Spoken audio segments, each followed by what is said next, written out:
Jenna Ortega made a name for herself as a horror movie scream queen, but Scream isn't the only place she has taken on this role. Ortega earned her role as a scream queen by playing characters in films like Insidious, Chapter 2, The Babysitter Killer, and X, which introduced the world to MIA Goth and Pearl. However, her most prominent horror movie role came in Scream, where she became the new leading lady in the franchise, starting with the 5th movie and continuing into the 6th film.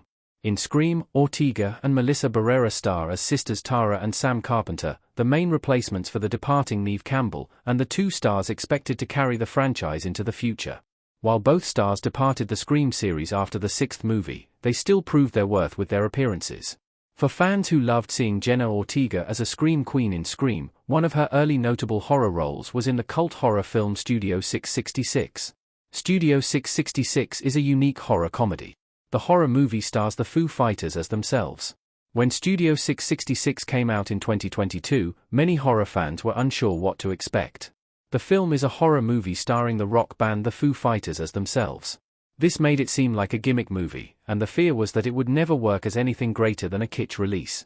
However, many of these detractors didn't understand that lead singer Dave Grohl is a massive horror fan, and this film was a love letter to the genre rather than a vanity project for the band. In the end, Studio 666 is a love letter to the video nasties of the 70s and 80s, and anyone who loves movies like the original Evil Dead should love what this film achieved. Studio 666 stars the Foo Fighters as themselves, at a point in their career where the band needed to find a spark for their next album.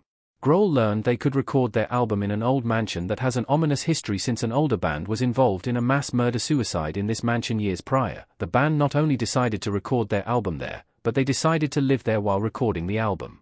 They realized too late that an evil demonic spirit haunted the house, which was responsible for the tragedy with the past band. Now, it has its eyes set on the Foo Fighters. The result is a bloody, gory, and hilarious horror comedy that owes more to Sam Raimi and the horror movies of the 80s than most throwback horror movies released today. Jenna Ortega steals the show in just a few minutes. Jenna Ortega opens the movie with a splash. Jenna Ortega looking concerned as Tara Carpenter in Scream 6. While most of the movie sees the Foo Fighters fighting for their survival and mostly losing, the film starts with the end of the massacre that the last band went through.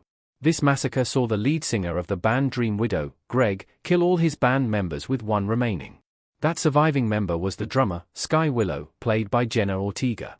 The movie's first scene sees Sky crawling through the mansion, a bone protruding from her leg, trying to survive. She saw the frontman, Greg, standing before her with a hammer.